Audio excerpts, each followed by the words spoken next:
Muy buenas tardes. De parte del Instituto Nacional de Estadística y Censos de Costa Rica, le damos la bienvenida al sexto seminario virtual para la celebración del Día Mundial de la Estadística 2025. Vamos a dar un par de minutos para que las personas que están ingresando puedan unirse al webinar y comenzaremos. Gracias.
Muy buenas tardes para todos y todas.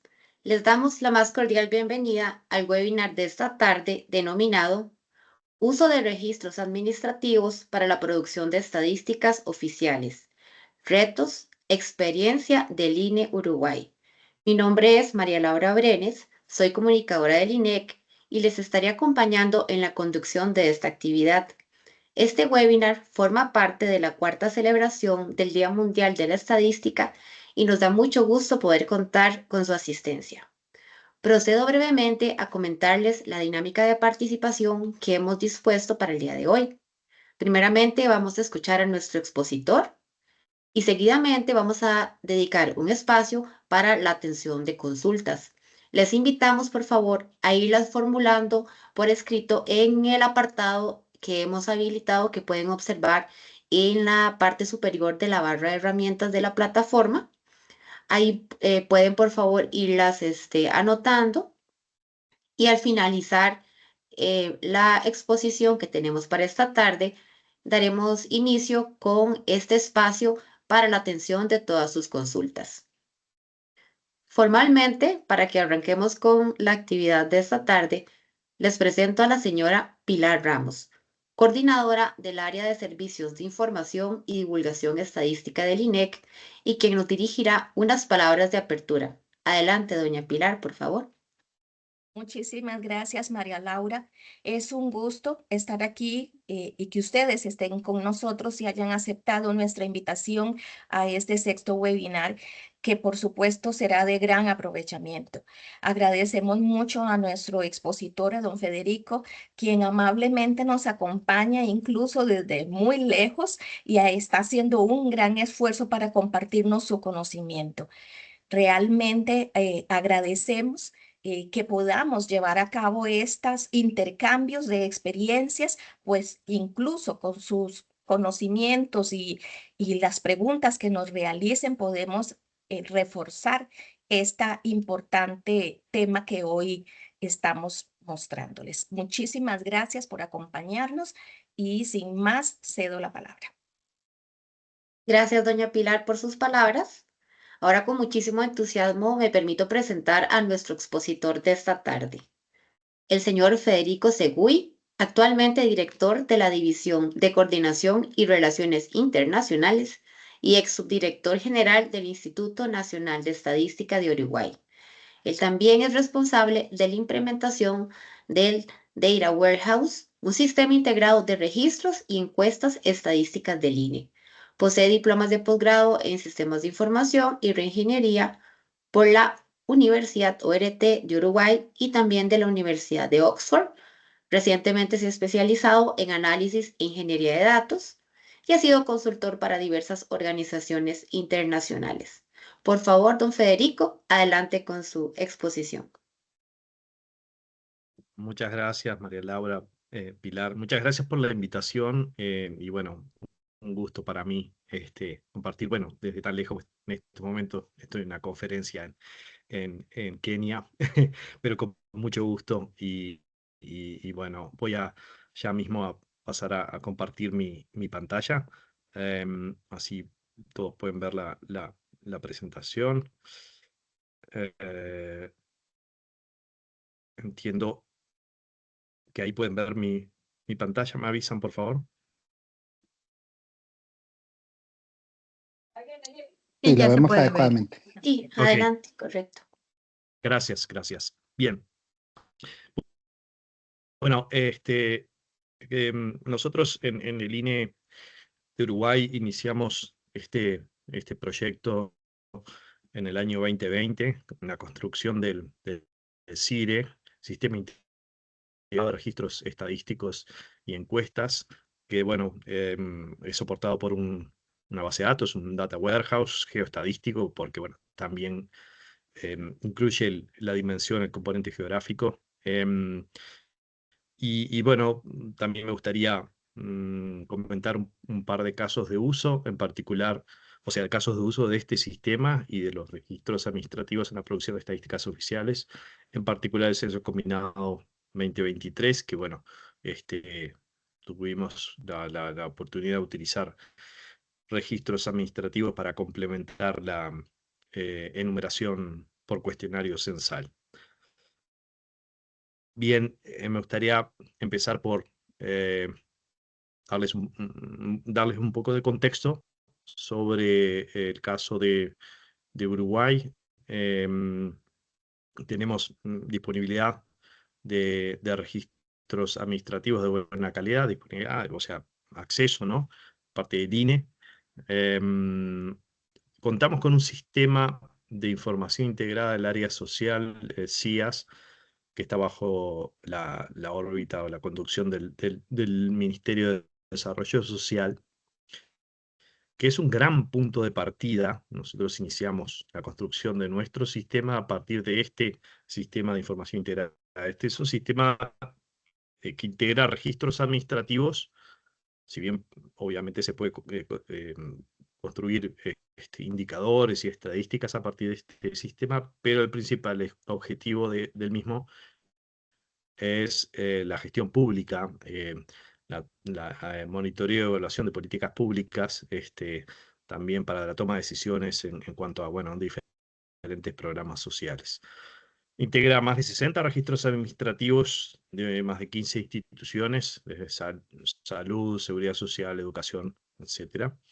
También contamos en el país con el número de identidad único de las personas, la cédula de identidad, de cobertura universal. Este identificador se utiliza en todos los sistemas de registros administrativos y bueno, nos permite una vinculación entre estos más fácil, ¿verdad?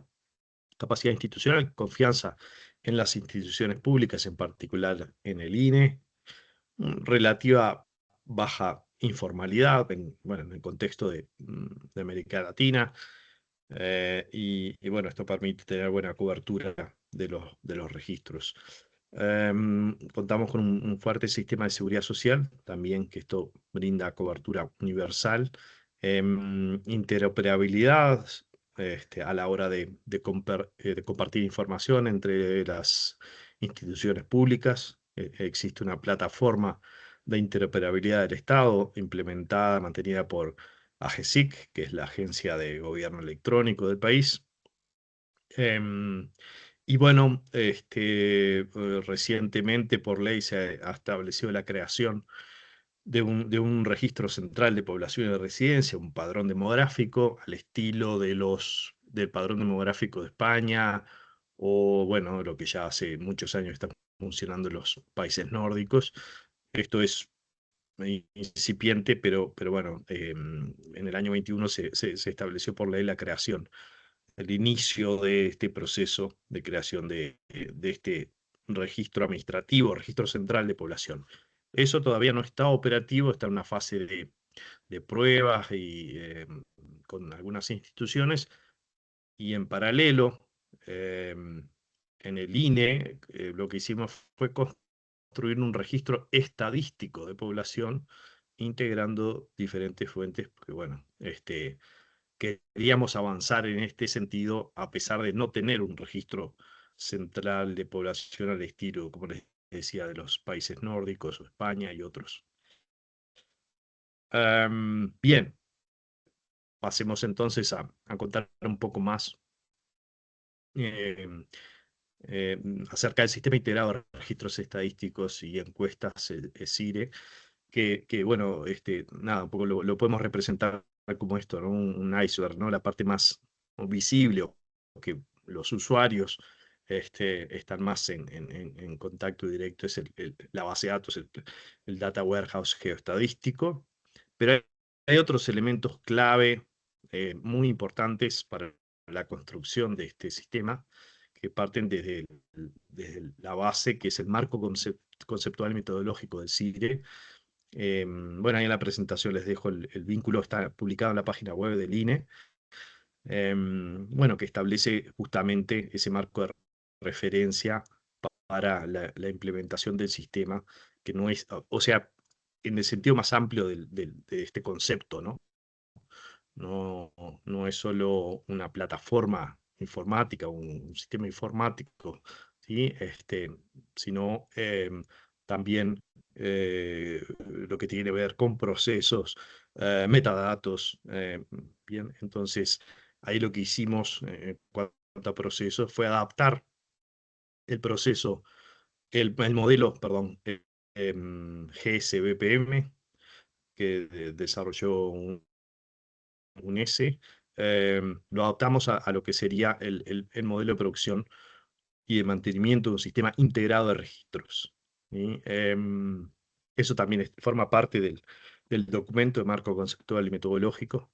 Ahí hicimos esa adaptación del GSBPM, e incluso le agregamos ahí una letra GSRBPM por Statistical Registers. Y otro componente importante es la gestión de datos maestros y metadatos, ¿no?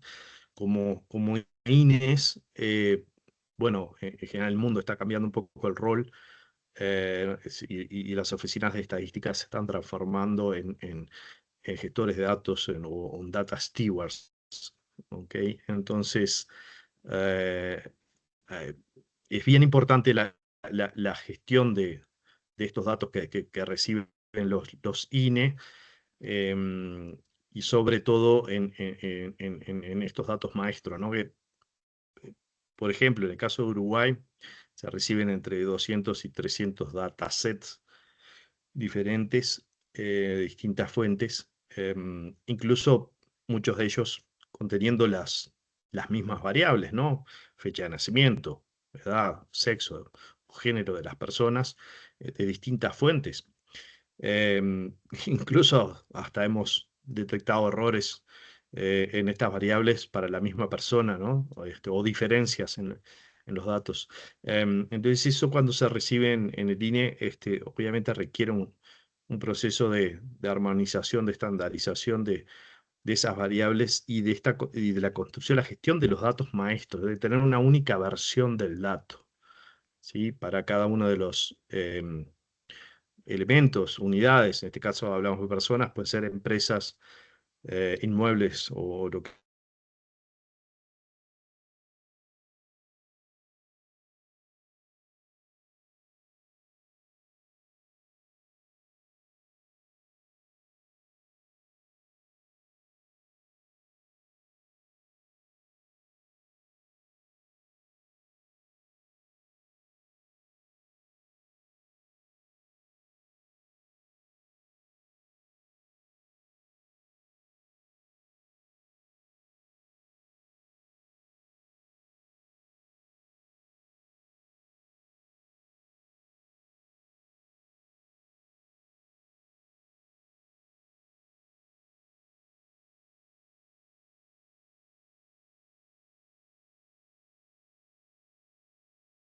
Buenas tardes. Parece que estamos experimentando un problema técnico con el audio de don Federico y la imagen. Nos parece que se quedó conectado. Vamos a procurar eh,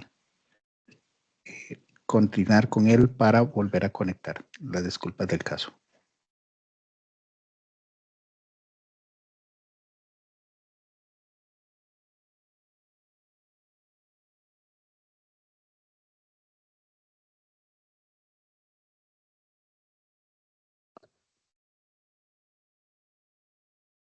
Agradecemos mucho la espera y esperemos que tan pronto como nos resulte posible podamos ponernos en contacto con don Federico para que continuemos con esta exposición que sé que muchos, ¿verdad? Estamos esperando poder terminar de escucharla. Les estaremos comunicando tan pronto como tengamos noticias. Muchas gracias por la espera.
Les agradecemos su paciencia y estamos a la espera de podernos conectar con don Federico efectivamente, como él está al otro lado del mundo, como dijo uno de los aquí asistentes, eh, y tenía algunos inconvenientes precisamente de conexión.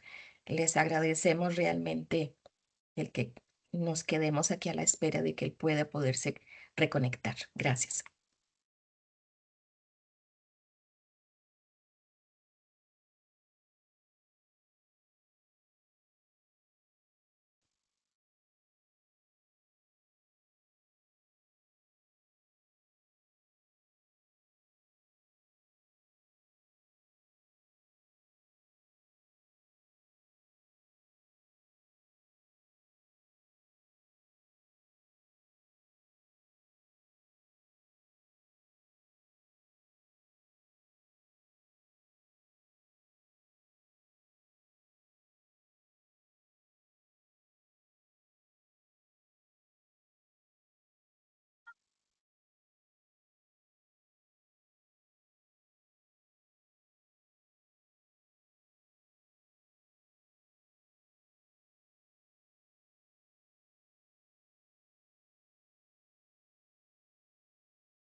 Comentarles que ya enviamos un correo electrónico a la dirección de nuestro expositor, el señor Federico. Sin embargo, continuamos a la espera, esperemos de su pronta respuesta para saber si el, el- el problema que se está dando con su conectividad nos permitirá seguir con nuestro webinar o dado que sea una situación, pues, verdad, que no pueda tener solución inmediata, igual se los estaremos informando tan pronto como lo sepamos. Nuevamente, agradecerles por su espera y también unos minutos más para ver si tenemos la respuesta de nuestro expositor, don Federico. Muchísimas gracias.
Nos estamos comunicando con don Federico por correo. Él sí nos está respondiendo correos, pero parece que el inconveniente que tiene es como la conexión, pero igual le estamos mandando de nuevo el enlace a ver si lo logra.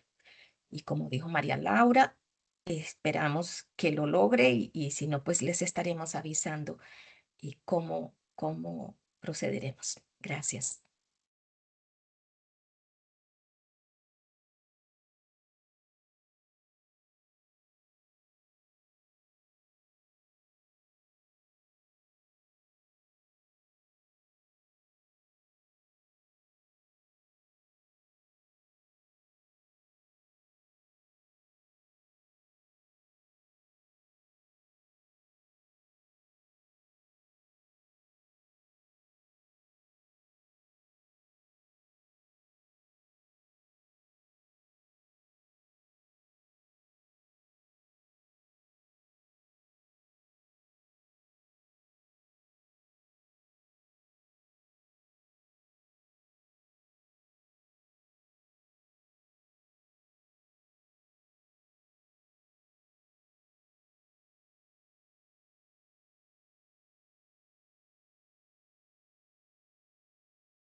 Ya logramos contactar a don Federico y estamos intentando que se conecte nuevamente al evento. Por favor, denos unos minutitos y ya lo tendremos de vuelta.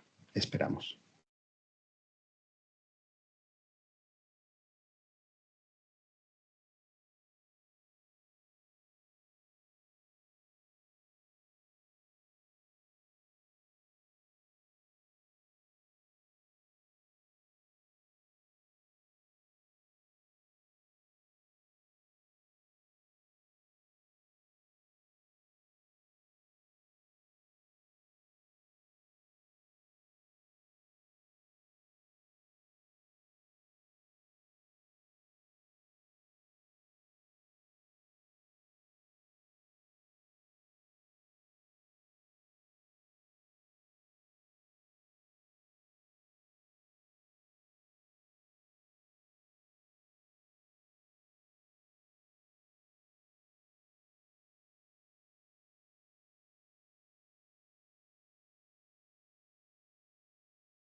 Parece que nuestro expositor logró conectarse, entonces nuestro compañero encargado de las plataformas digitales va a hacer las gestiones respectivas para poder otorgarle, ¿verdad? Los permisos que corresponden como expositor. Entonces, esperemos que ya muy pronto esté de nuevo dándonos su exposición, don Federico.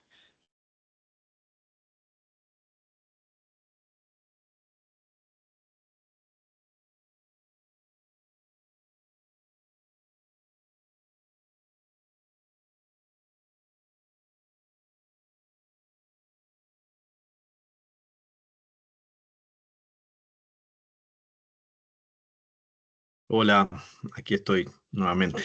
Pero Muchas gracias, don Federico, por su paciencia y su esfuerzo para conectarse no, nuevamente. no, lamento que haya ocurrido esto, pero bueno, estas cosas pasan. Ya estamos acostumbrados, perdón. Bueno, retomo donde había dejado, comparto la pantalla. Eh, bueno, estaba creo en esta diapositiva contando bueno, un poco de general del CIRE y de la importancia de tener un sistema de gestión de datos maestros y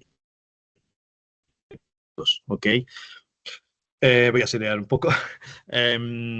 Aquí, bueno, en esta diapositiva podemos ver el modelo más conceptual, digamos, de lo que es el diseño del CIRE, que se compone de tres registros base principales de empresas, población e inmuebles. Esto está basado en el modelo de los países escandinavos, obviamente adaptado al contexto de Uruguay. Estos tres registros base están vinculados entre sí a través de claves o llaves de identificación de cada elemento, o sea, de personas, de empresas o de inmuebles con la cédula de identidad, de RUT, en el caso de empresas, o el código de dirección, en el caso de direcciones, que es como la llave que usamos para vincular personas con inmuebles, empresas con inmuebles. Y a su vez contamos con registros estadísticos especializados en cada tema, y esto lo vinculamos a su vez con censos y encuestas, como les decía, con el ejemplo del caso del censo 2023 que hicimos esa combinación.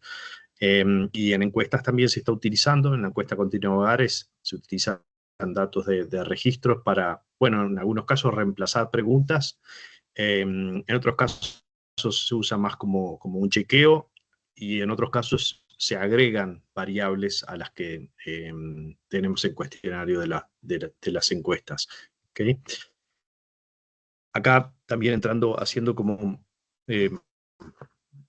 zoom en esto, podemos ver la situación actual en cuanto al uso de registros administrativos en el INE. En estos registros que mencionaba de empresas, es tal vez el que tiene más tiempo de desarrollo.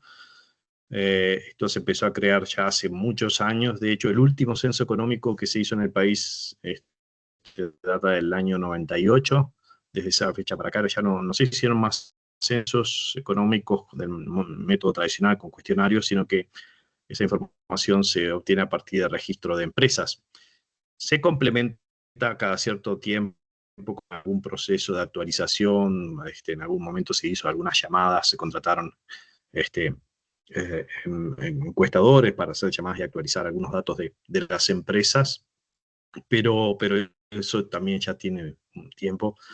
Básicamente es con datos de la Oficina de Impuestos y la Seguridad Social y otras fuentes.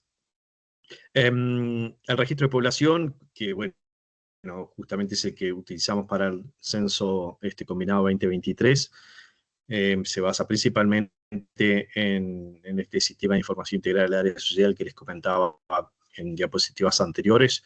Está bajo la órbita del Ministerio de Desarrollo Social, que tiene, creo que tiene más de 4 millones, tal vez como 5 millones de registros de personas, pero la población de Uruguay es de 3,5 millones según el último censo.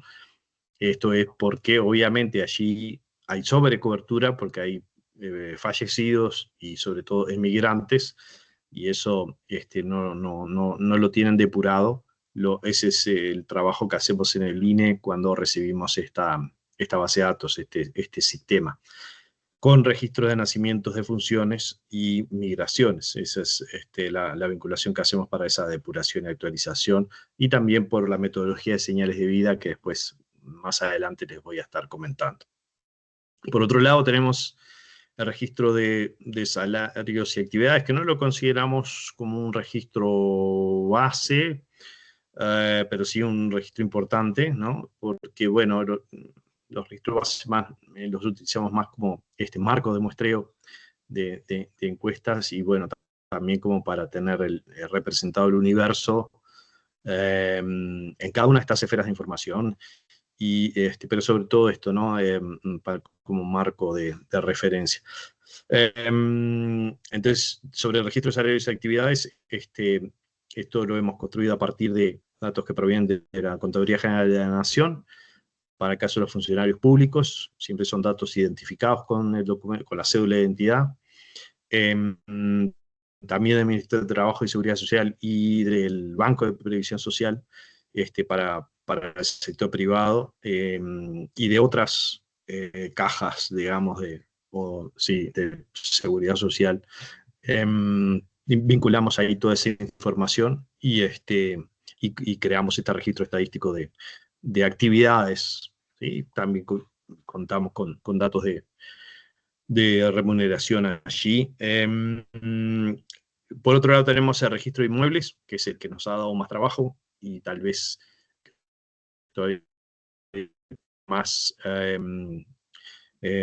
más tiempo, más procesamiento. Está conformado principalmente por el Catastro Nacional. A diferencia de otros países, eso creo que es una ventaja en nuestro caso, porque no está como fragmentado en distintas provincias, departamentos o estados, sino que está unificado. Pero bueno, sí, también tiene algunos temas de desactualización, y bueno, el propósito es otro, entonces no siempre las variables de interés estadístico están actualizadas. Y lo complementamos con permiso de construcción, pero como sabemos, en nuestros países la construcción, sobre todo en ciertos sectores o áreas, es bastante informal, entonces no siempre están esos permisos, sobre todo cuando se hacen reformas o ampliaciones de inmuebles o de construcciones, mejor dicho, y eso no se refleja en los registros. También servicios públicos de electricidad, agua potable, saneamiento, telefonía,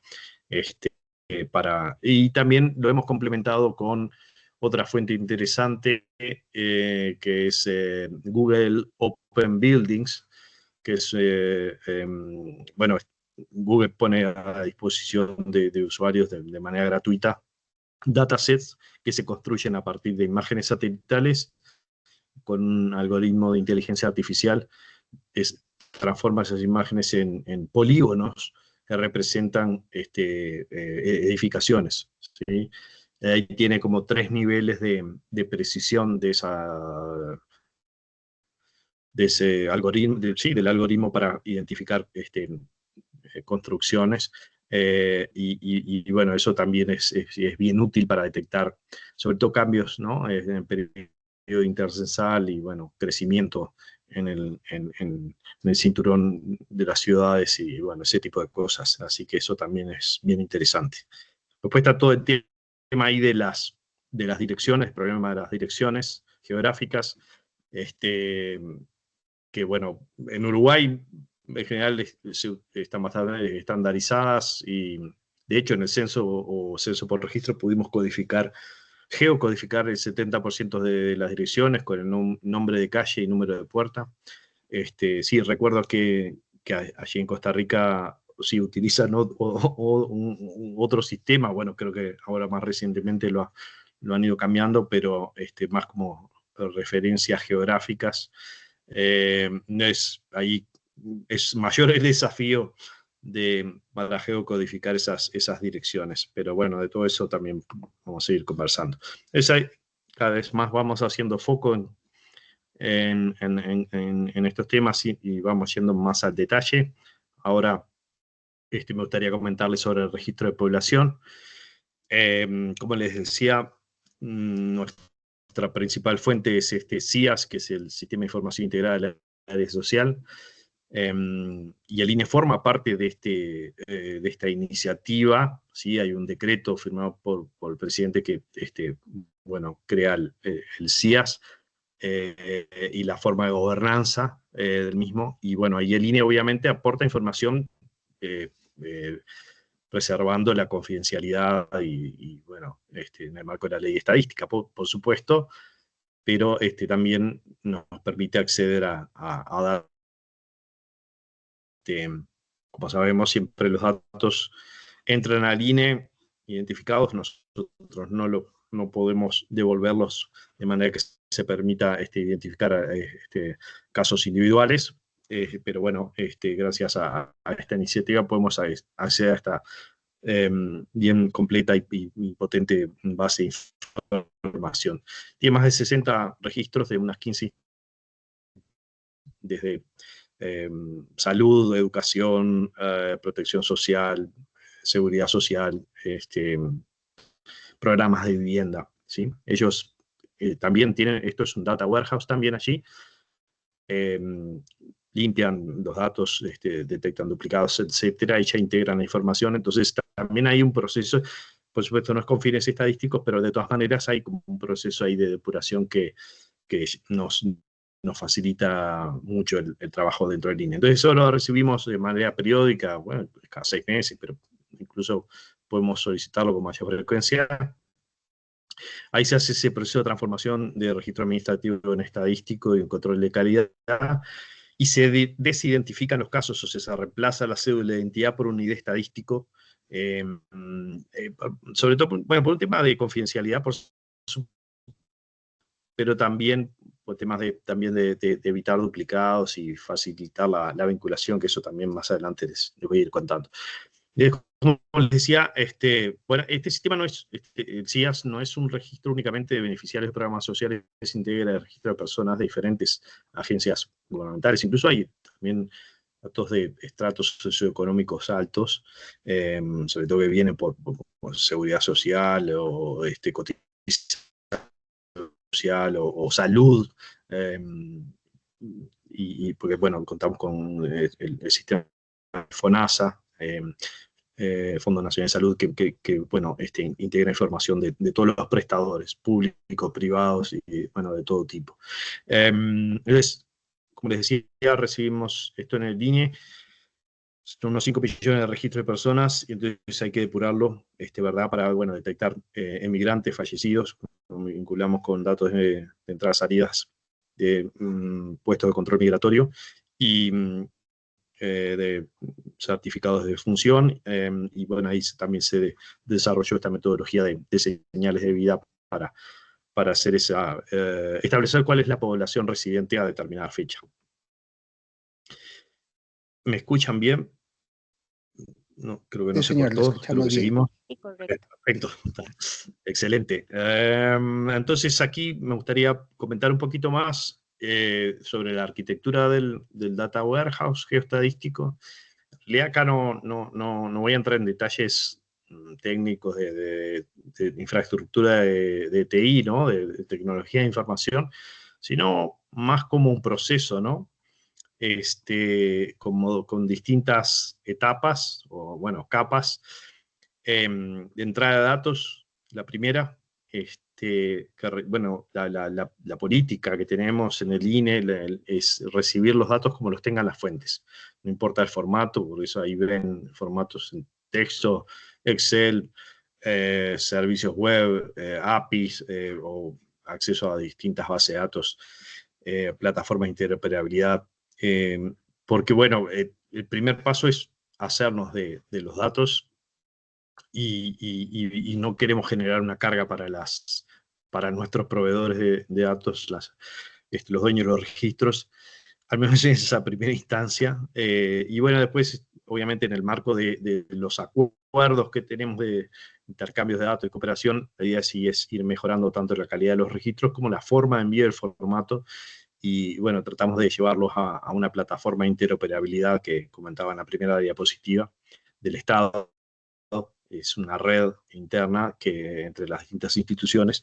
Y además eso, no solo el tema de seguridad, garantiza también la interoperabilidad semántica, entre otras cosas, y bueno, obviamente protección de datos y todo ese tipo de cosas. Bien, eso lo cargamos en un repositorio de datos de entrada, son datos casi que crudos. Ahí lo único que se hace es se reemplaza la cédula de identidad por este ID estadístico de persona. Y bueno, la siguiente fase, proceso, es la capa de transformación e integración de datos, donde ahí sí ya se empieza a hacer estos procesos de extracción, de transformación, integración sobre todo. Y bueno, es esa preparación ahí en ese repositorio intermedio. La tercera es de actualización y agregación centralizada de datos ya en el Data Warehouse como microdatos primarios. Acá hay todo un modelado de datos que hicimos en estos años, ¿verdad? Eso también está ahí en esa metodología de marco conceptual y metodológico. O sea, no es una base de datos relacional como tal, como podrían ser la de los registros administrativos originales que tienen las fuentes, una base de datos transaccional, sino que aquí es este modelo modelo estrella, ¿verdad? De diseño de Data Warehouse, que incluso hasta, bueno, estamos ya pensando en integrarlo con un lago de datos, ese repositorio que teníamos a la entrada, llevarlo más a eso, como un lago de datos.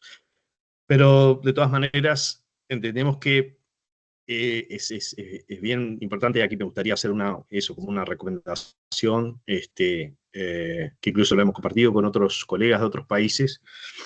Yo creo que vale la pena pensar en este modelo más tradicional de Data Warehouse, porque ahora hay mucha cosa, Data Lakehouse, lago de datos. Bueno, finalmente creo que vale la pena, porque esto nos permite gestionar datos históricos de manera más ordenada y con buena performance para la consulta, ¿no? Y también nos obliga a tener los datos estructurados y también con metadatos, sobre todo pensando a la hora de implementar, por ejemplo, soluciones de inteligencia artificial, donde es bien importante tener ordenados los datos y sobre todo contar con metadatos asociados. Bueno, después de esto, ahí se construyen diferentes data marts, son extracciones del data warehouse sobre distintos temas, es sobre todo para facilitar luego la consulta de los usuarios que no siempre manejan SQL. Entonces, bueno, ahí se hace esto mediante vistas materializadas. Utilizamos Postgres como base de datos. Y bueno, también, eso nos permite armar con estos cubos virtuales en estos data marts, y después se usan distintas herramientas de análisis de datos, desde Tableau, Power BI, Superset, Shiny, SNR, bueno, diferentes herramientas. Entonces, un poco continuando con la diapositiva anterior, esto nos permite generar estos cubos, ¿no? Con distintas dimensiones. Acá vemos, tenemos 3 dimensiones de tiempo, lugar y personas, pero en realidad es mucho más. No son cubos, pero es más difícil de representar en una diapositiva, ¿no? Entonces, las dimensiones son las variables categóricas: lugar, tiempo, persona, nivel de granularidad de los datos que están almacenados. O sea, acá representa cada una de las celdas que vemos allí, pues a nivel de microdatos o datos más agregados. Y bueno, si esas celdas son eventos o hechos, por ejemplo, una persona que se muda de un lugar a otro en determinado momento, ¿no? Bueno, ahí también a su vez podemos construir más cubos a partir de cubos anteriores, por esto del análisis multidimensional. En caso particular de población, el registro de población, ahí nosotros tenemos todas las personas que hemos encontrado en distintos registros administrativos. Tiene unos 6 millones de filas, de casos de personas. Ahí hay fallecidos, hay emigrantes, hay extranjeros no residentes. Todos los que hemos detectado en algún registro administrativo están allí, ¿sí? Lo que hacemos luego es establecer el estatus de residencia en determinado momento. en el tiempo, ¿sí? Por año, al 31 de diciembre de cada año, se establece el estatus de residencia para cada una de las personas, ¿no? Sin señales de vida, por esta metodología que les comenté, y vamos a ver un poquito más adelante, fallecidos, emigrantes y, bueno, los que se consideran residentes, ¿no? Entonces, a los efectos, por ejemplo, de tener un conteo anual de población o un censo, bueno, ahí se hace ese filtro, se extrae esa información de los residentes, y en el caso del 2023, el censo fue lo que se hizo, ¿no? Filtramos ahí por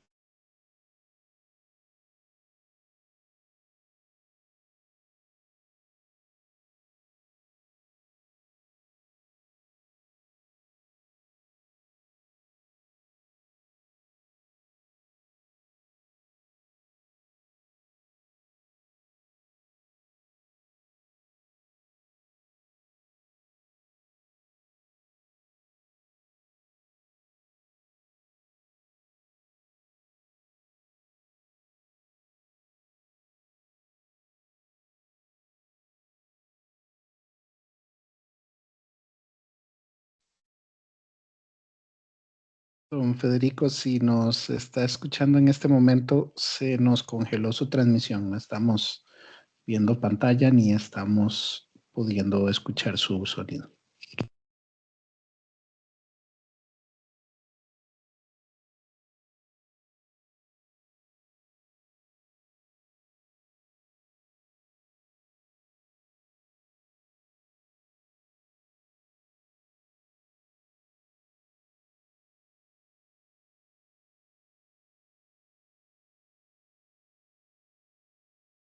Parece que efectivamente otra vez perdimos a don Federico. Esta conexión debe haber estado con una conexión muy inestable. Ah, sí, estoy conectado con mi celular, con internet Ok, móvil, muy bien. porque Bueno, justo por lo menos media aquí hora está antes de entonces. empezar, en el hotel se cortó la internet. Es como la ley de Murphy. Sí, Perdón, pero sí. bueno, es lo que, Tal vez don es lo que Federico se puede hacer. si desconecta la cámara y Ah, solamente la cámara, para, sí, sí, para que exacto, dejo no. audio. Sí, Sí, exactamente. vamos nuevamente. Eh, ok. Bien, ahí entiendo que están viendo mi pantalla. Sí, señor, Ok, perfectamente. entonces, gracias. Bien, aquí entonces construimos data marts, como les decía anteriormente, es una extracción sobre un tema específico, incluso pueden ser datos agregados, ¿no? Como en este caso vemos grupos de edad, por región y tiempo. Bueno, otros ejemplos, lo mismo para encuestas, esto es bien útil para tener series de tiempo por dominio. Y aquí me gustaría comentar un caso de uso, ¿verdad?, del CIDES, en particular el Registro Estadístico de Población. Esta historia, ¿no? Estos datos históricos, que gracias a este modelado que hacemos en el Data Warehouse, lo podemos construir fácilmente, bueno, fácilmente, sí, digamos, más fácilmente que con otros modelos o con otros enfoques. ¿Qué es esto? No tener la trayectoria de vida de cada persona, no para, obviamente, para hacer un seguimiento individual, porque no es nuestro fin ese. Siempre generamos datos agregados, preservamos, ¿tá? Pero sí necesitamos tener esa historia a nivel individual, a nivel de personas o empresas, para, bueno, tener estos eventos, no solo los hechos vitales, nacimientos, defunciones, matrimonios, divorcios, sino, bueno, cuando entramos en el sistema educativo, pasamos al siguiente nivel, secundaria, universidad, obtenemos nuestro primer empleo, nos independizamos de la casa de nuestros padres, formamos una familia, hay matrimonios, nacimientos de nuestros hijos, cambiamos de empleo, avanzamos y pasamos al retiro y, bueno, finalmente el fin de la vida, por supuesto.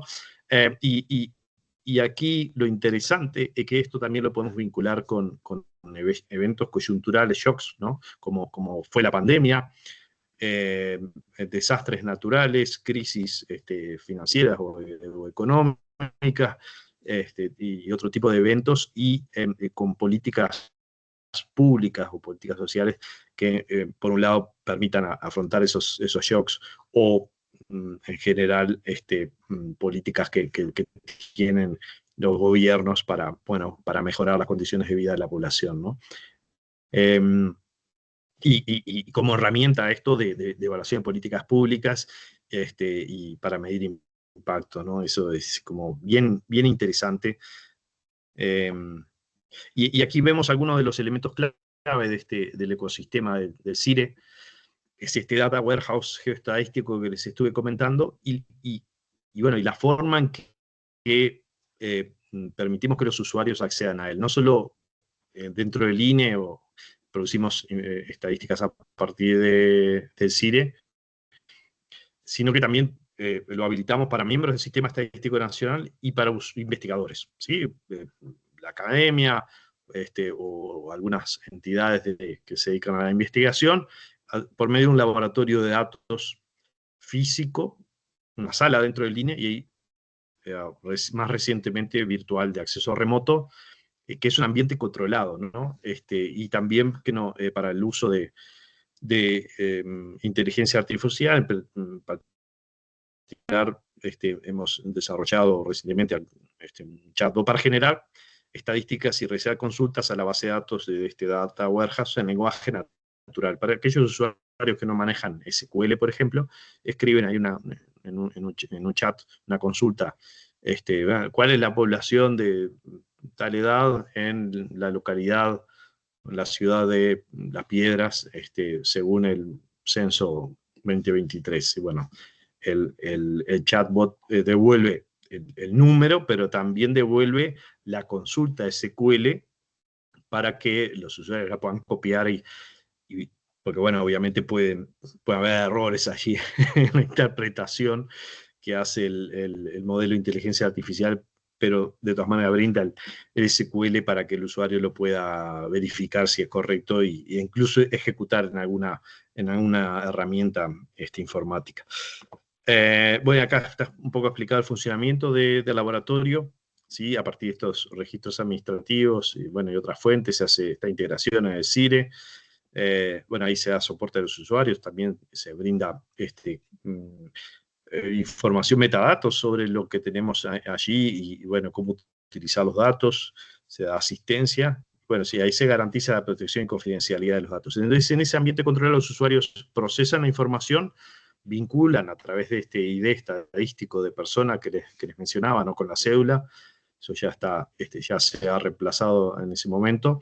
Generan sus salidas, sus cuadros, tabulados, gráficos, lo que sea, y cuando terminan ese proyecto, o sea, de ahí no pueden copiar nada. Incluso los computadores que están en esa sala no tienen conexión a internet, no tienen USB, y lo mismo la conexión remota, ¿no? Entonces, eso, hasta que un funcionario del INE no lo verifique, que no se esté violando el secreto estadístico, que no se permita identificar casos individuales, recién ahí se habilita la copia o la descarga de esa información, de esas salidas, para que el usuario lo... O sea, y además habilita el INE a publicar esos datos o el documento de la investigación de ese usuario. Entonces esto también es bien útil para los miembros del CEN, y es un incentivo que utilizamos para que los miembros del CEN, nuestros proveedores de datos, nos den la información, porque a través de este laboratorio, a su vez, ellos pueden acceder a otros datos que no tienen en su poder, porque están acá en manos de otros ministerios, digamos. Entonces el INE es una especie de hub de datos en ese sentido.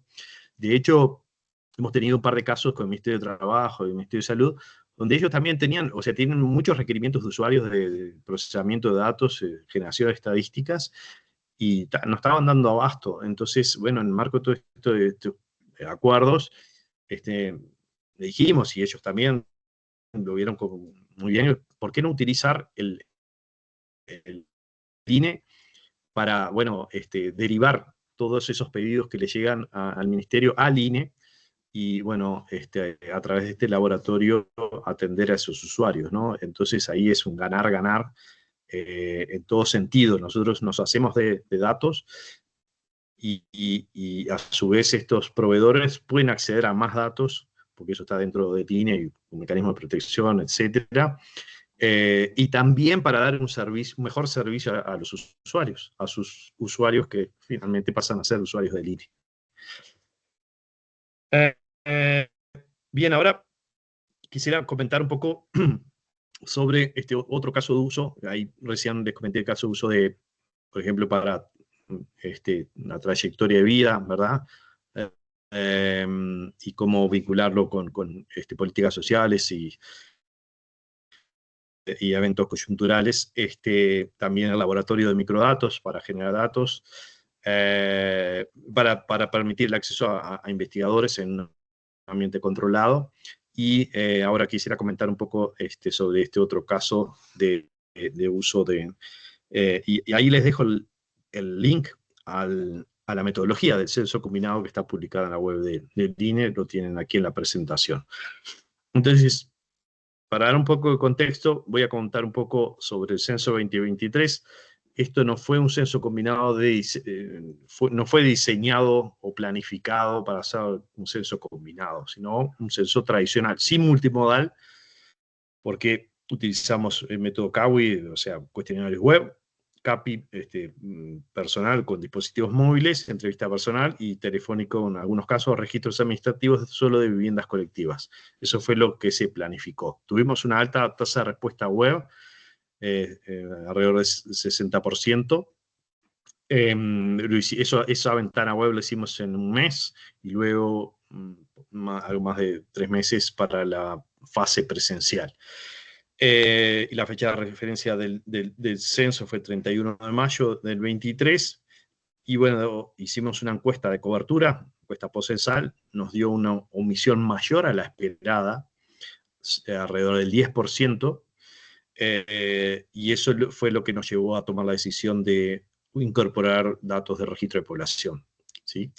En paralelo al censo tradicional, en 2023 nosotros hicimos un piloto de censo basado en registros. Y para eso también contamos con el apoyo de la Oficina de Estadística de Noruega y de Naciones Unidas para hacer esta evaluación externa. Una especie de auditoría, no exactamente, pero sí, bueno, recibimos un informe con recomendaciones, ahí tienen un extracto de esos informes, con las recomendaciones de Naciones Unidas y de Noruega, para mejorar nuestro... Pero ahí pudimos comprobar, digamos, que íbamos por el buen camino y que, bueno, podíamos utilizar el registro de población para complementar la enumeración por la omisión que tuvimos, ¿no? De hecho, en esa primera comparación que hicimos, nos dio esas estimaciones preliminares de población con lo que nos daba el registro de población, una diferencia de 0,04% de sobrecobertura de registro con respecto a las estimaciones de población del censo, o sea, nada. Estaba bastante bien, muy bien. Hicimos comparaciones en ese proceso entre el piloto de censo por registros y el censo tradicional, total de personas por edad y género, sexo. Más bien sexo en ese caso, hombres y mujeres fue lo que comparamos. Entonces, ahí vemos en la parte que está más en la izquierda, la parte más como gris, la cobertura que tiene el registro con respecto al censo, ¿no? Que tiene omisión en estos grupos de edad de menores de 50 años, tanto hombres como mujeres, porque evidentemente es lo que pasa en general en estos grupos, en los censos de derecho, que, bueno, las personas trabajan, no se encuentran en las viviendas, hay no respuesta, rechazos, lo que sea, moradores ausentes, y bueno, ahí está concentrado. Y aquí vemos a la derecha, en esta parte más verde, a la inversa, ¿no? El grupo de mujeres entre 50 y 60 años, o tal vez un poco más, que hay una subcobertura en el registro. En aquel momento teníamos una subcobertura en el registro, sí eran mujeres censadas, pero no estaban en el registro, probablemente porque amas de casa que no trabajaban, no aportaban a la seguridad social, tal vez no tenían atención en salud, algunas de ellas no tenían necesidad, entonces no las detectábamos por señales de vida en ningún registro, y por eso no formaban parte del registro estadístico de población residente. Eso en el caso, eso lo cuento como una anécdota. Como estos casos hubo muchos más, ¿no? Pero aquí lo que hicimos fue incorporar otra fuente de señal de vida, que fue el registro de titulares del servicio de energía eléctrica, que más del 70% son mujeres. Y bueno, ahí nos sirvió para incorporar esa señal de vida y mejorar la cobertura del registro, detectar a ese grupo como residentes. Así hay otros casos. Los niní es un caso bien complicado, ¿no? No estudian, no trabajan, no tenemos registros, no se atienden de salud porque son jóvenes. Y bueno, y ahí tuvimos que armar como un puzzle, un rompecabezas con distintas fuentes, tarjetas de transporte público. También usamos datos de privados de libertad. La mayoría son hombres jóvenes, y bueno, ahí también tomamos otro caso que recuerdo, son mayores de 70 años, que bueno, en algunos casos no los detectamos, porque no recibían pensión o lo que sea. Y bueno, ahí por la señal de vida que utilizamos en aquel momento fue la vacunación contra el COVID y los test de COVID, porque era bastante reciente, tenían, no sé, en algunos casos 2 años o 1 año desde el momento de la vacunación o del test, y eso nos sirvió también para detectar posibles residentes, ¿no? Conté algunos ejemplos, anécdotas, hay muchísimos, pero se hizo como un trabajo como detectivesco ahí para encontrar como posibles fuentes, ¿no? Eso también tenemos documentado, toda esa metodología de señales de vida. Ahí se creó un índice de residencia que ahora les voy a contar un poquito más. Y bueno, después tenemos la comparación de la distribución de la población por departamento con el censo, ¿no? Nosotros preguntamos también por la cédula de identidad en el cuestionario censal, y eso nos permitió hacer una vinculación a nivel de microdatos, ¿no? De persona a persona. Y también por eso pudimos agregar esa población, evitando duplicaciones, ¿no? Para no agregar personas ya censadas. Bueno, ahí vemos la comparación de población residente por departamento, que coincide, está muy cercano a lo que se censó, salvo en el área metropolitana. Ahí vemos lo que está en negro, es Montevideo, la capital, y los departamentos cercanos, que eso ocurre en muchos países, ¿verdad? Las personas incluso se salen de la capital a otros departamentos, bueno, tienen mejores condiciones de vida, vivienda tal vez más económica o lo que sea, y bueno, van todos los días a trabajar a la capital. Eso ha ocurrido, entonces las personas se mudan a otro departamento y no declaran el cambio de domicilio en el registro, o hay un rezago en esa actualización, y eso entonces, por eso tenemos ahí esa diferencia en Montevideo de casi 3% con respecto al censo, que sí fueron censadas en el departamento de residencia efectiva. Y esto también lo fuimos ajustando con un modelo estadístico que permite, porque ¿cuál es el tema acá? no es solo que las direcciones no están estandarizadas, que es difícil de georreferenciar, sino que no están actualizadas. Por esto que les decía, las personas se mudan y no declaran ese cambio de domicilio. Entonces puede figurar con diferentes domicilios de residencia en distintas fuentes administrativas. Lo que hicimos en el INE es desarrollar un modelo simple, lógico, estadístico, que nos permite establecer cuál es la dirección el domicilio de residencia más probable, como el actual, ¿no?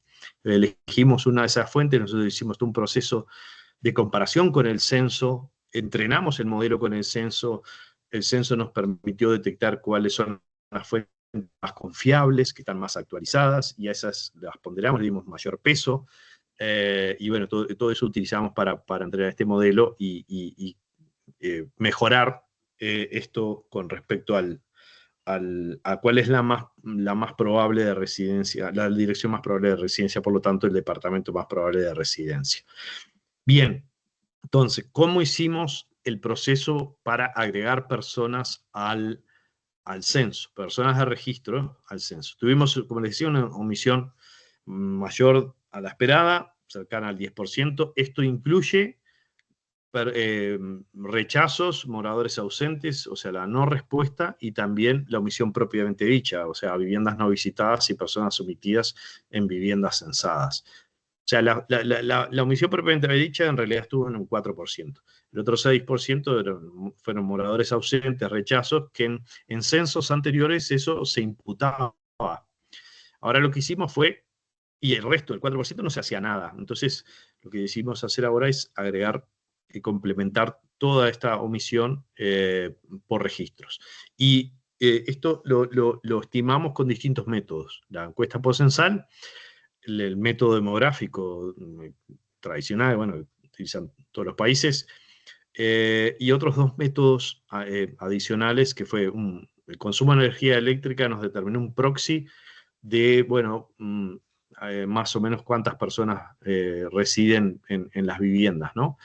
Y bueno, eso también está bueno ese método porque nos permite hacer estimaciones en áreas bien pequeñas. Y otro método adicional fue el método que le llamamos CAWI, que es como tuvimos una alta respuesta web, 60%, cuando se finalizaba el cuestionario web, luego el encuestador en la fase presencial visitaba los hogares, aquellos que fueron censados vía web, autocensados, le entregaban un código de finalización al censista y listo. Pero hubo muchos casos que el censista no pudo levantar ese código de finalización porque no encontró a la persona, lo que sea, y bueno, no se pudo vincular esa vivienda con el formulario web, entonces quedaron como viviendas como moradores ausentes. Entonces ahí ahí se estimó esa no respuesta por esos casos y bueno, tomamos como el supuesto de que eso ocurría de manera similar en la no respuesta de la fase presencial, ¿no? De las entrevistas presenciales. Y bueno, ahí nos permitió estimar esa población en 10,2, que está todo, los cuatro métodos nos dan en el mismo orden, ¿no? De magnitud de omisión. Y bueno, el dato oficial fue el de 10,3% que dio la encuesta postcensal de 3.499.000 residentes a 31 de mayo del 23. Entonces, bueno, acá en este esquema, como todos sabemos, y un poco lo expliqué antes, tenemos los componentes de la población total residente estimada en un censo de derecho. En el método tradicional, lo que hemos utilizado hasta el censo de 2011, la población es ajustada por moradores ausentes, o sea, los que fueron enumerados efectivamente por un cuestionario, y después esos rechazos o no respuesta, ¿no? Los moradores ausentes, eso se estima y bueno, también se imputa, ¿verdad? Con distintos métodos. Y bueno, ahí tenemos esos dos primeros componentes de población enumerada por cuestionario censal y población residente en viviendas sin respuesta. Pero claro, teníamos otra parte que es lo que viene después, que son población residente en viviendas no visitadas, las omitidas, y población no omitida en viviendas enumeradas. Entonces, en este censo lo que se hizo fue agregar personas de registro de población para estos 3 elementos que componen la omisión, ¿no? Y eso nos da el total de la población residente. Entonces, hasta el censo 2011 y anteriores, nosotros teníamos, bueno, caracterización de la población, y los moderadores ausentes los imputábamos, edad, sexo, lugar de residencia, y poca cosa más. Y con la omisión propiamente dicho, no hacíamos nada, o sea, ahí no sabíamos nada. En censos anteriores tal vez esto era muy bajo, pero ahora fue mayor, entonces, bueno, quisimos recuperar a estas personas con el registro de población. Entonces ahí tenemos las dos fuentes. Perdón, ¿me escuchan? Yo por las dudas que siga hablando solo Sí, y señor, que no me... perfectamente. Ok, perfecto. Listo, buenísimo. Entonces tenemos estas dos fuentes, cuestionario censal, la enumeración, ¿no? Por cuestionario censal y el registro de población, con algunas variables, ¿no? Y con faltantes, por supuesto, en ambas fuentes. Y ahí las combinamos, ¿no? Entonces, en la intersección, ahí es lo que pudimos vincular con la cédula de identidad, y en algunos casos que no tuvimos respuesta, fue bastante alta la respuesta del censo a esta pregunta, 92%, una cosa así, de cédulas válidas, y el resto lo vinculamos con métodos probabilísticos, usando nombre, fecha de nacimiento, y bueno. Entonces, lo que no pudimos vincular, que es lo que está a la derecha en amarillo, son las personas de registro que entendemos que son residentes y que no fueron censados, de la omisión. Y esos fueron los que agregamos para generar el dataset final de microdatos del censo, combinando estas dos fuentes. ¿Y qué fue lo que agregamos de registros al dataset del censo?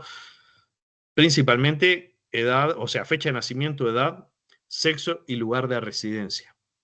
Y pudimos agregar 4 o 5 variables más, nivel educativo que asiste actualmente, si es jubilado o pensionista, si es nacional o extranjero, y alguna cosa más que ahora no recuerdo, pero no fueron muchas.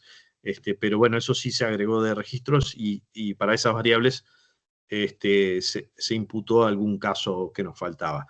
Para fecha de nacimiento, sexo y lugar de residencia, ahí no se imputó, todo vino del registro de población. Y bueno, ahí tenemos cómo se componen los microdatos finales del censo combinado. Para el conteo de población, en realidad, ahí no tuvimos omisión. Cubrimos al 100% de la población estimada. ¿tá? Esos 3,5 millones los contamos a todos con, bueno, 2 fuentes diferentes, ¿no? Para la caracterización, sí, ahí tenemos huecos, ¿no? Fuera de edad, sexo y lugar de residencia, tenemos huecos de lo que viene de registro. Ese 10% que agregamos de registro, ahí nos faltan algunos datos. Bien, acá, para contar un poquito de cómo se creó el registro estadístico de población residente, ¿sí? Porque ahí, bueno, lo que hice fue mostrarles el uso. Ahora me gustaría brevemente contar cómo llegamos a establecer cuál es la población residente.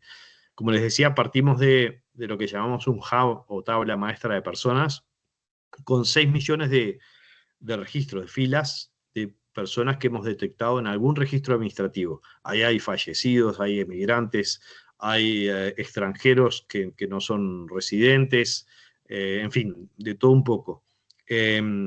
Entonces, ahí pasamos por 2 procesos. Uno, establecer el estatus de residencia de las personas, y otro es lo que llamamos residencia administrativa, el lugar donde residen, el domicilio de residencia. ¿tá? Para este último, el domicilio de residencia, o sea, la ubicación geográfica, tomamos el dato de dirección de residencia, como decía hace un rato, con todos los problemas que tiene. ¿Por qué no está estandarizada? No siempre hay nombre de calle y número de puerta. Sobre todo, bueno, en áreas rurales y tal. Pero de todas maneras, pudimos geocodificar el 70% de las direcciones. Ahí lo ven en el cuadro abajo. A nivel de dirección exacta, el 70% sí los pudimos ubicar con las coordenadas X y en el territorio. El otro 30% lo fuimos ubicando a distintos niveles. Por ejemplo, pudimos ubicar la calle. Teníamos el nombre de la calle, pero no el número de puerta de la vivienda. Bueno, ahí el 12% quedó de esa forma. Otro 17% lo pudimos ubicar a nivel de municipio o localidad, ciudad, ¿sí? Porque no teníamos más información que esa. En unos pocos casos quedaron, bueno, a nivel de departamento, y menos de 0,1% a nivel de país quedaron flotando ahí, pues no teníamos más información. Sabíamos que eran residentes, pero no teníamos información de su domicilio de residencia. ¿Tá? Y bueno, ahí tomamos distintas fuentes y, como les decía, esto lo fuimos entrenando el modelo. Primero, ponderando las fuentes, comparando con el censo, la dirección declarada para las personas que pudimos vincular entre el registro y el censo, cuál era la dirección, la fuente que da el dato de la dirección más confiable y que está más actualizada. Y después ese modelo nos permitió elegir entre las diferentes direcciones que podemos encontrar en una persona cuál es la más probable. ¿Tá? Y el otro paso fue establecer estatus de residencia, ¿no? Si es residente, migrante, fallecido o no tiene señales de vida. Entonces, ahí usamos un modelo estadístico que nos permitió generar un índice de residencia, que es una probabilidad de residencia. Sí, un valor entre 0 y 1, y bueno, ahí trazamos un umbral, y bueno, ese es el corte que nos permite establecer cuál es la población residente al 31 de diciembre de cada año. En el caso particular del censo, nosotros tomamos el 31 de mayo del 23 como referencia. También hicimos una comparación a nivel de microdatos entre el censo y el registro, porque preguntamos por la cédula de identidad, alta coincidencia en las mismas variables de ambas fuentes, en educación, en si es jubilado o pensionista, bueno, las que pudimos encontrar en registros y teníamos en el cuestionario censal, hicimos esa comparación. Incluso detectamos una mejor calidad en algunas variables de registro, la fecha de nacimiento, que eso proviene de la Oficina de Identificación Civil, del Registro Civil, o sea, la edad, el sexo. Esto en el censo es declarado por el informante del hogar, que lo hace en nombre de otras personas, y seguramente comete errores en la fecha de nacimiento de otros miembros del hogar. También comparamos a nivel de distintos tipos de señales de vida, ¿no? Salud, seguridad social, las pirámides de población, incluso del censo con el registro. Bueno, nada, y esto seguramente acá no logro leer qué dice, pero son hombres jóvenes, seguramente es de privados de libertad. Es muy probable que sea esa señal de vida. También hicimos análisis de clústeres, grupos, ¿no? Por sexo, edad y sexo. ¿Qué tipo de señales de vida tiene cada uno de estos grupos, ¿no? Y bueno, eso también nos fue muy útil para encontrar más señales de vida de acuerdo a distintos grupos de edad, sexo y ubicación geográfica. Bueno, acá tenemos el proceso de actualización, revisión del registro, ¿no? Como decía, lo llevamos al 31 de mayo de 23. Distintas fuentes usamos, también para el criterio de establecer si eran emigrantes por entradas y salidas de migraciones. Tuvo más de 180 días en Uruguay en los últimos 12 meses. Y también ahí usamos señales de vida, no solo entradas y salidas, sino detectamos a esa persona en otros registros. Bueno, como decía, hicimos este pegado con cédulas por métodos determinísticos, y después por otras variables con métodos probabilísticos para, bueno, sacar del registro de población los que ya fueron enumerados, ¿no? En el censo. Y bueno, los que no logramos vincular, ese 10,3% es lo que agregamos al dataset del censo. Entonces, ¿cómo lo hicimos? Como les decía, partimos de estos 6 millones de casos. Ahí hay residentes, fallecidos, emigrantes y sin señales de vida, y con este modelo estadístico de índice de residencia se asignó esa probabilidad, ¿no? de ser residente, un valor entre 0 y 1, y bueno, los efectos del censo en particular, al tener esto ordenado de manera descendente, y como teníamos las estimaciones de población dadas por la encuesta postcensal y otros métodos, en 3,5 millones. Cuando llegamos al registro de 3,5 millones, a la fila 3,5 millones, ahí cortamos. Y entonces eso nos dio el total de la población residente para hacerlo coincidir con las estimaciones del censo, ¿sí? Para el registro de población, digamos, para el conteo anual fuera del censo 2023, no hacemos eso, obviamente, porque ya no tenemos el censo para esos otros años. O sea, ahí sí se utiliza, se estimó un umbral de corte y bueno, eso es lo que usamos para estimar la población residente. Entonces, ¿cómo agregamos personas de registro al censo? Bueno, los menores de 14 años no censados se agregan al lugar del censo donde aparece censada la madre, se utiliza el certificado de nacido vivo para obtener la cédula del menor y su madre. Primero se asigna pasos, para otros casos se asignan direcciones del censo con estado no respuesta. Entonces ahí, bueno, se trata de esas viviendas con moradores ausentes, vincular con las personas, ¿no? A nivel de dirección. El resto se asigna a nivel de áreas geográficas, una manzana, por ejemplo, un municipio, una localidad, porque la dirección, ese otro 30% que les decía, no podíamos geocodificarla con ese nivel de precisión, ¿no? Pero el 70% de las direcciones que agregamos de registros, sí las pudimos geocodificar y quedaron a nivel de manzana ubicadas esas personas. Y bueno, ahí quedo a disposición para preguntas y comentarios o, bueno, lo que quieran. Voy a abrir la cámara, capaz que ahí ya no tenemos. Muchísimas gracias. Ahí está, dejo de compartir, ahí está. Perfecto. No, muchísimas gracias, don Federico. Qué dicha que pese a los, ¿verdad?, problemas técnicos que estuvimos experimentando en el transcurso de esta tarde, al final logramos solventar y pudimos escuchar toda su presentación, dado que es un tema tan innovador e interesante que sé que, ¿verdad?, esto nos invita a que queramos seguir aprendiendo e investigando mucho más al respecto. Vamos a proceder con el periodo de atención de consultas. También quisiera Claro. extender otro agradecimiento a la audiencia que pacientemente ¿verdad? Nos esperaron mientras resolvíamos esta situación y sé que les interesa mucho poder atender las consultas, entonces trataremos de abordar todas y seremos un poquito pues más breves, ¿verdad?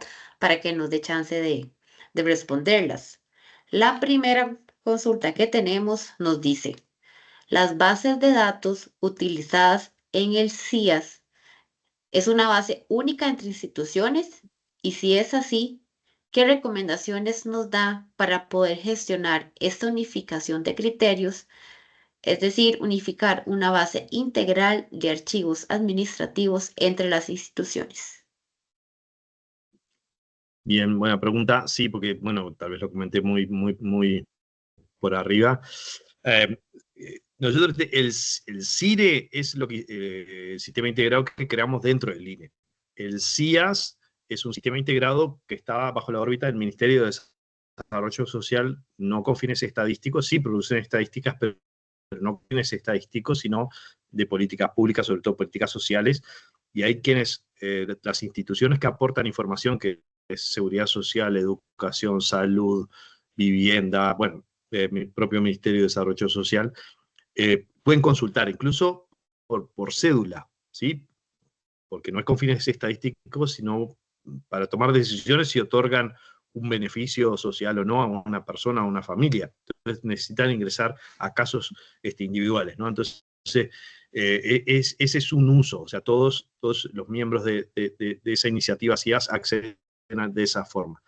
Y también pueden generar estadísticas y tienen una herramienta para generar cubos y bueno, y eso llevó un proceso, varios años, eso está implementado desde el año 2010 y eso obviamente requirió decisión política para hacer esa integración de información. Y bueno, ahí el comité social no recuerdo, de población y desarrollo, bueno, ahí decidieron crear ese CIDIAS y bueno, también aprobar un decreto para conformarlo y demás. Pero no sé si respondí a la pregunta, pero bueno, eso al INE le facilitó mucho porque esa integración además implica depurar datos y evitar duplicados y sí, armonizar variables. Entonces ya cuando nos llega esa información al INE está bastante procesada. Como les decía, ahí tienen sobrecobertura porque ellos no depuran, sí depuran fallecidos, pero no emigrantes, entonces eso lo hacemos, porque no es su objetivo, no es su fin, sí en el INE. Perfecto. Muchísimas Pero gracias nada, por su respuesta tan completa. sí, no, Continúo. solo para agregar, Sí, adelante. no, solo para agregar que si existen ese tipo de iniciativas en el país, desde el INE creo que hay que apoyarlas porque es la forma de lograr que eso se integre, ¿no? Entonces, está bueno. Listo. Muchísimas gracias. Continúo porque tenemos una lista interesante de consultas para que podamos atenderlas. Voy con la siguiente. ¿Tienen ya algún resultado que permita cuantificar el ahorro de recursos o tiempo con este uso de registros administrativos, entre paréntesis, en comparación con recolección directa de datos? No, pero a ver, sí nos podemos basar en otros casos de otros países. Por ejemplo, sí, obviamente tenemos costeado el censo y cuánto cuesta por persona. El censo costó unos $7 por cada persona, ¿sí? Países que ya tienen tradición en censos basados en registros, en particular el caso de Países Bajos, hay un documento donde ellos publican el costo y es de 10 centavos de dólar por persona. Nada, lo que les puedo comentar. Digo, en Perfecto, nuestro caso, gracias. obviamente, tuvimos un costo, como es la primera vez que lo hacemos, entonces esto capaz que habría que evaluarlo más adelante, pero más que nada el costo que tuvimos es de contratar personal, o sea, analistas de datos, ingenieros de datos para armar todo esto. Sí. No, muchas gracias. Estos casos que nos comenta como referencia a otros países, ¿verdad? Nos van a servir pues, de mucha referencia y conocimiento para poder atender la consulta que nos realizaron. Muchas gracias. Continúo con la que tenemos también por acá. Con el fin de poder realizar una actualización cartográfica, recomienda los archivos administrativos como una herramienta a utilizar para complementar el trabajo de actualización en campo. Considera que para hacer una actualización cartográfica integral entre el trabajo de campo y la información de datos administrativos, perdón, se debe tener una capa de viviendas base comprobada y corregida en campo. Ok, interesante pregunta. A ver, en el caso de Uruguay nosotros actualizamos la cartografía antes de digital, bueno, antes de salir al censo, hicimos un precenso, que ese precenso es también un censo es una actualización cartográfica y un censo de direcciones. Y lo que se ajustó en ese operativo de campo con el trabajo previo en gabinete, no sé, no sé si fue no tengo el número en la cabeza, pero fue mínimo. O sea que, y ese trabajo en gabinete estaba basado en registros administrativos e imágenes satelitales. El precenso, más que nada, nos sirvió para hacer ajustes en el operativo censal, no tanto para actualizar la cartografía. Porque, como les decía, se tocaron muy poquitas cosas en la actualización cartográfica. Entonces, nosotros lo que hacemos es usar imágenes de la IDE, de la infraestructura de datos espaciales, que había un relevamiento aéreo y fotográfico de todo el país. Pero, como les decía, ahora para el tema del registro de inmuebles usamos Google Open Buildings. Lo pueden googlear ahí y pueden ver que buscar su país y ahí tiene a partir de imágenes satelitales cómo eso lo transforman en shapes y por cada edificación a partir de un modelo de inteligencia artificial. Y para el próximo censos, y dicho, para mantener actualizada la cartografía, eso es lo que vamos a usar. No vamos a hacer más trabajo de campo para actualización cartográfica. Solo registros y estas otras fuentes. Ese es el plan. Muchas gracias. Muy completa su respuesta. Esperamos que haya sido, pues, verdad, de mucho valor para las personas que deseaban ahondar un poco más en este tema. Tenemos la siguiente. Muchas gracias, don Federico. Muy relevante su presentación y un avance significativo. Qué bueno, ¿verdad? Cuando recibimos este tipo de realimentación. Ahora sí, una consulta. Sobre el manejo de la gran magnitud de datos para este análisis longitudinal que nos comenta, ¿cómo se procesa el historial de cada persona? Abro paréntesis, sus respectivos cambios de estatus migratorios, por ejemplo. Sí, buena pregunta. Y para responderla, precisaría otro webinar, otra reunión. Pero esto como está almacenado en un data warehouse, hay todo un modelado de datos. Entonces eso a partir de los registros administrativos, porque cuando recibimos los registros de una fuente es una foto, ¿sí? Nos dan la actualización de este mes o de los últimos 6 meses o del año. Tenemos que incorporar a nuestro data warehouse como lo llamamos una tabla de hechos, ¿sí? Cuando las personas se mudan de un lugar a otro, el hecho es ese, que cambió su lugar de residencia. O cambia el estatus, o se muda a otro país, ¿no? Movimientos migratorios internacionales.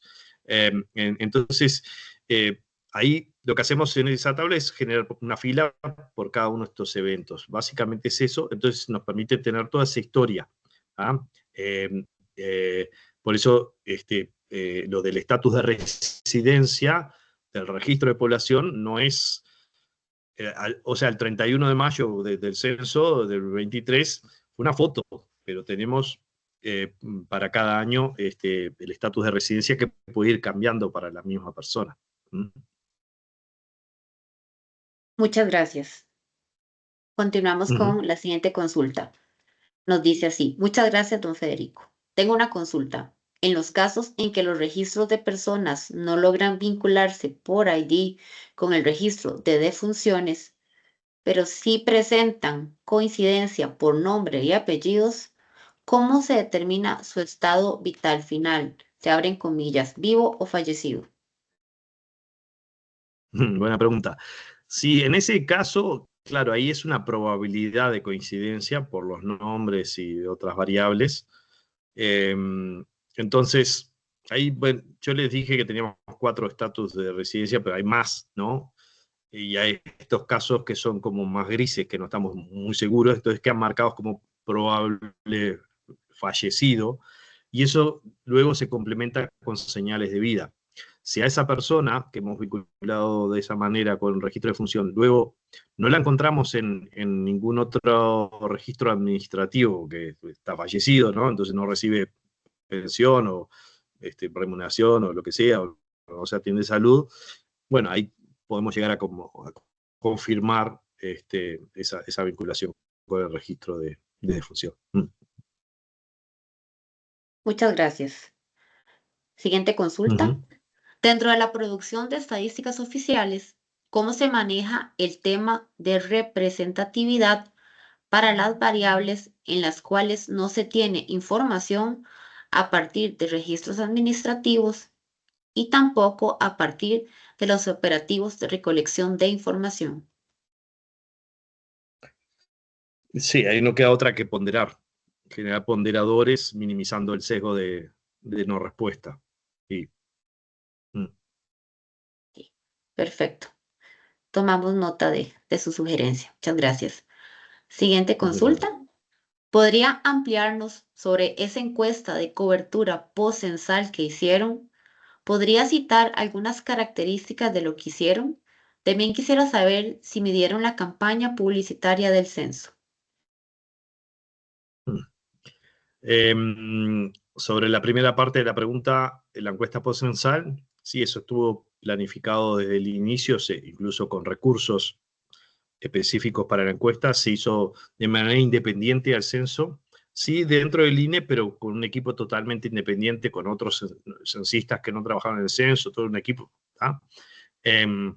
Se hizo el diseño muestral allí, y bueno, todo el operativo campo casi sobre el final del censo. Lo tratamos de hacer en paralelo a medida que se iban terminando zonas en el censo, ahí iba avanzando la encuesta de cobertura para que no desfasarlo demasiado en el tiempo.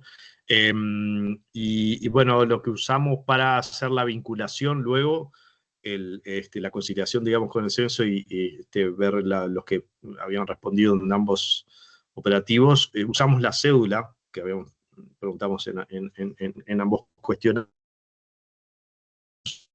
Hay otros métodos también probabilísticos para cuando no teníamos respuesta de cédula. ¿Qué más? Pero claro, o sea, esa nos permite a nivel de todo el país y por regiones, por edad y sexo, pero no por las tres cosas a la vez, porque el diseño no estaba para eso, por eso es que usamos esos otros métodos para tener estimaciones más precisas y sobre todo el registro de población. El registro de población finalmente nos dio la omisión a nivel de áreas muy pequeñas, por municipio, localidad, que en censos anteriores incluso no teníamos estimaciones de la población, estimaciones precisas de la población por áreas pequeñas. Había omisión y se consideraba que era la misma que a nivel de país. Ahora sí podemos agregar personas y tener estimaciones muy precisas en áreas muy pequeñas. Pero bueno, no sé, es lo que puedo comentar en pocas palabras sobre la encuesta de cobertura, que sí es fundamental. Obviamente incrementa el costo del censo, pero si no lo hubiéramos hecho usando los otros métodos de estimación, no sé si hubiéramos tenido, digamos, de la opinión pública y de los investigadores y tal, aceptación de los otros métodos que usamos de estimación. Entonces eso legitimó bastante las estimaciones de población. Muchas gracias, realimentación muy valiosa que sé que las personas de nuestro equipo INE Perdón, Costa Rica estamos considerando. Sí, señora, adelante. No, la otra parte de la campaña de comunicación, ¿no? Si habíamos medido la campaña publicitaria del censo. Bueno, no, pero sí de manera indirecta. A ver, hicimos una fuerte campaña de comunicación. El censo, logramos el 60% de respuesta web gracias a la campaña de comunicación. Eso, o sea, por un lado nos permitió ahorrar en censistas de lo que teníamos planificado, porque tuvimos casi más de la mitad de las respuestas, lo hicieron, la propia población llenó el cuestionario. Ellos fueron nuestros censistas, la población. pero justamente hay que invertir en tecnología y en campaña publicitaria.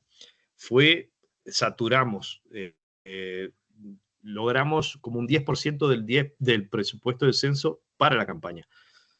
Un 5% fue de propio presupuesto del censo y el otro 5% fue de una campaña de bien público, digamos, que ahí no tuvimos que pagar con presupuesto del censo, nos dieron esa publicidad de manera gratuita porque hay una ley que así lo habilita. Pero sí, por ejemplo, usamos incentivos para que la población respondiera a web. Sorteamos un año de electricidad gratis a quienes respondían el formulario vía web y también sorteamos smartphones para aquellos hogares que respondieron vía web. Y no medimos eso, pero sí tuvo impacto en redes sociales. Mucha gente comentaba eso, decía, completá el formulario y te podés ganar un año de electricidad gratis, no sé qué. Bueno, se hablaba de eso, entonces eso también hacía que se hablara del censo. Nada, lo que puedo comentar. Y otra cosa de lo que veíamos, sí, teníamos un dashboard día a día, digamos, de las respuestas web. Podíamos ver cómo impactaba la campaña de comunicación, sobre todo del director del INE en los medios, ¿no? O salían en televisión, en radio, era impresionante, había picos de respuesta. El día que él salía en una conferencia de prensa o le hacían una nota, sí, lo veíamos de manera. También hicimos una jornada en las escuelas, como el día del censo en las escuelas, y los niños, claro, repiten eso en sus hogares luego, y vimos ese día cómo aumentaba la respuesta de los cuestionarios web. Es lo que puedo comentarles. Muchas gracias. No, Indirectamente. el impacto de la comunicación masiva, ¿verdad? Es impresionante, especialmente en este tipo, ¿verdad? De estudios de esa magnitud tan grande. Nos quedan 2 consultas, pero sí les agradezco que vamos a atender estas 2 y ya cerramos el espacio, ¿verdad? Para no excedernos un poquito más del tiempo que la audiencia y que don Federico nos están brindando el día de hoy. Entonces voy con la penúltima y la última consulta. Dicen así: buenas tardes, don Federico. En la encuesta continua de hogares, ¿qué tipo de preguntas del cuestionario son reemplazadas con registros? Bien. Lidiet. Hola, ¿cómo estás?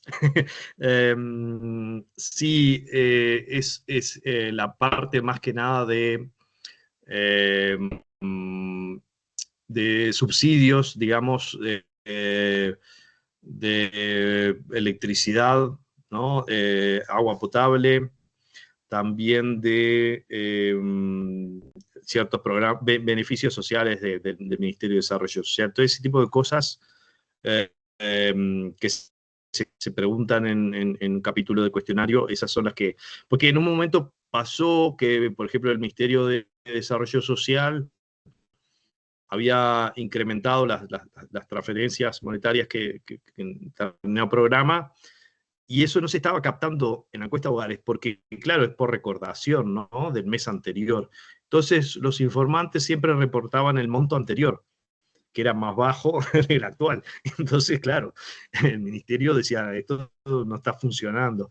Entonces ahí empezamos a hacer chequeos con los registros administrativos y efectivamente vimos eso, que el informante no estaba recordando, seguía con el monto anterior en su cabeza. Entonces, seguramente eso pasó de luego en los meses siguientes, sí, eso se fue actualizando.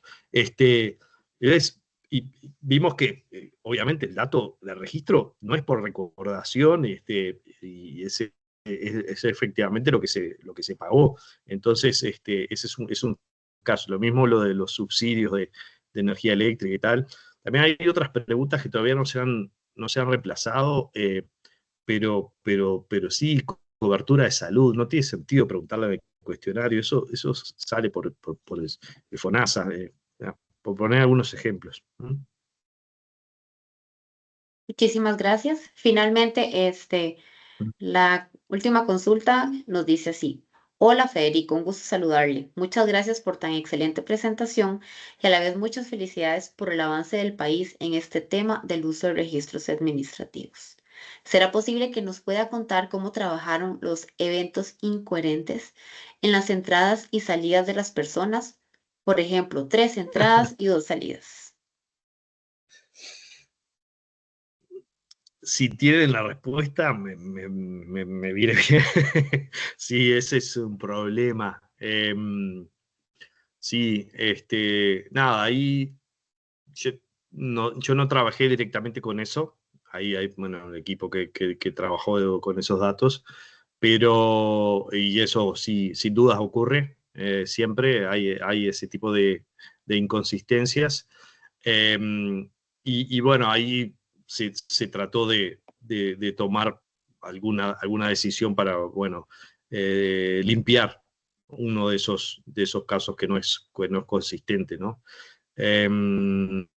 Pero, como les decía durante la presentación, para determinar cuántos días estuvo en el país o fuera y si es residente o ha emigrado la persona, no se toma solamente las entradas y salidas, sino también esto de señales de vida. Y hay otro problema adicional que eso, o sea, en el caso nuestro, esos datos están bastante bien en el caso de los aeropuertos, ¿no? Pero en el caso de la frontera con Brasil o incluso en el río con Argentina, ahí hay los puentes, en esos controles fronterizos la calidad es otra. Hay otros problemas, por ejemplo, en el caso hay un convenio con Argentina donde las entradas y salidas, la entrada a uno de los países, no, para no hacerlo dos veces, y ¿no? Y eso no ocurre siempre, no con la frecuencia que se quiere. Entonces, hay mucho más problemas, no solo lo de estos datos incoherentes en la secuencia de entradas y salidas. Muchos retos, ¿verdad? Enfrentamos todos los distintos institutos de estadística a nivel nacional, internacional, pero bueno, muchísimas gracias por su valiosa realimentación. Cedo la palabra a doña Pilar Ramos, que nos Claro, compartirá unas palabras de cierre de la actividad. Bueno, no quiero abusar de la audiencia tan paciente y tan atenta, y en especial de don Federico, que ya creo que está de madrugada allá en Nairobi. Entonces, muchísimas gracias a ustedes por su participación, por compartirnos este conocimiento. Don Federico, por supuesto, muy agradecida. Ya hemos compartido su experiencia de una forma más concreta y ahora que lo hacemos en este espacio. De verdad que no me queda nada más que agradecerles. Linda Gracias, tarde. doña muchas Pilar. gracias, un gusto. Gracias, doña Pilar. Gracias a toda nuestra audiencia, en especial a nuestro expositor, don Federico. Les invitamos a que puedan seguir participando del resto de webinars que se estarán realizando durante esta semana en conmemoración del Día Mundial de la Estadística. Buenas tardes para todos y todas. Muchas gracias. Gracias. Muchas gracias, un abrazo para todos. Nos vemos. Nos vemos.